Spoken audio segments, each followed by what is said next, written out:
ጤና ይስጥልን እንደምን አላችሁ ክቡራትና ክቡራን። አሁን እንግዲህ የምንገኘው አያት ሪል ስቴት ከሚገነባቸው ሳይቶች መካከል አንደኛውና ትልቁ በሆነው በሲኤምሲ ሚካኤል ላይ በሚገኘው ሳይቱ ላይ ነው። እዚህ ሳይት ላይ እንደሚታየው ግንባታው ወደ 90% ተገባዷል ማለት የሚቻልበት ሁኔታ ላይ ነው ያለው።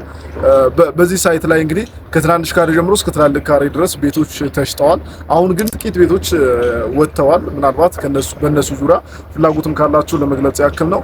40 ካሬ ባለ አንድ መኝታም ወጥቷል ማለት ነው። ሁሉም ሰው አፎርድ ማድረግ የሚችልበት ዋጋ ነው ያለው። በጣም አሪፍ ዋጋ ነው። በዛ ላይ ደግሞ 40 ካሬ ማለት ባለ አንድ መኝታ ነው። የራሱ ኦፕን ኪችን አለው፣ የራሱ ሻወር ሽንት ቤት አለው፣ ባለ አንድ መኝታ አለው። ከዛ በተጨማሪ ደግሞ ሰፊ ሳሎን አለው ማለት ነው። በጣም ደስ የሚል ነው። መስኮቱ ምናምን ቪው በጣም አሪፍ ነው ማለት ነው። የትንሽ ቤቶች ናቸው የወጡትና እነዚህ ቤቶች ምናልባት ተሽቀዳድማችሁ መግዛት የምትችሉ ወይ የምትፈልጉ ካላችሁ ኮንታክት አድርጉን እና ይህንን 40 ካሬ እጃችሁ ላይ ለማስገባት ወይም ፈርማችሁ የግላችሁ ለማድረግ ከፈለጋችሁ ደውሉልን። ይህ ሳይት በጣም ተፈላጊ ሳይት ነው። ለማከራየት ብትሉ፣ ለመልሳችሁ ለመሸጥ ብትሉ፣ አስይዛችሁ ለመበደር ብትሉ በጣም ተወዳጅ ነው። የተለያዩ የመንግስትና የግል ተቋማት ዙሪያውን የከበቡት ሰፈር ነው።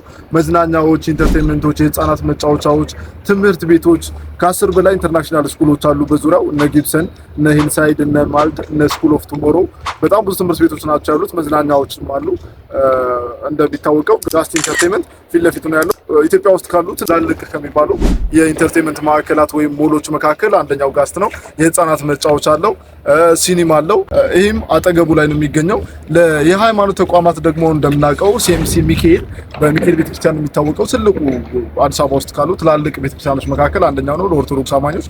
ለፕሮቴስታንት አማኞች ደግሞ ሙሉ ወንጌል ቸርች እንዲሁም የተለያዩ ቸርቾች አሉ። ለእስልምና ተከታዮች ደግሞ ከጋስት ሞል ጀርባ ላይ ትልቅ መስጂድ አለ ማለት ነውና ሁሉንም ኢንፍራስትራክቸር ያሟላ መሀል ከተማ በጣም ተወዳጅ ሰፈር ነው። በዚህ ሰፈር ላይ እንግዲህ ለመኖር ምርጫችሁ ማድረግ አለባችሁ። ከመረጣችሁ ደግሞ ከአያት ሪል ስቴት በቅድመ ክፍያ ብቻ ይህንን ያለቀውን ቤት መግዛት ትችላላችሁ ማለት ነው።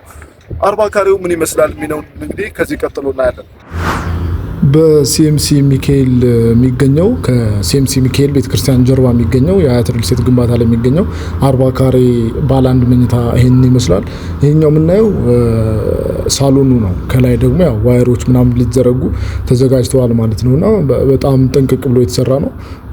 ይሄኛው የምታዩት ደግሞ የሳሎኑ መስኮት ቪው ነው ማለት ነው። በሳሎኑ መስኮት የሚታየው ቪው ይሄንን ይመስላል።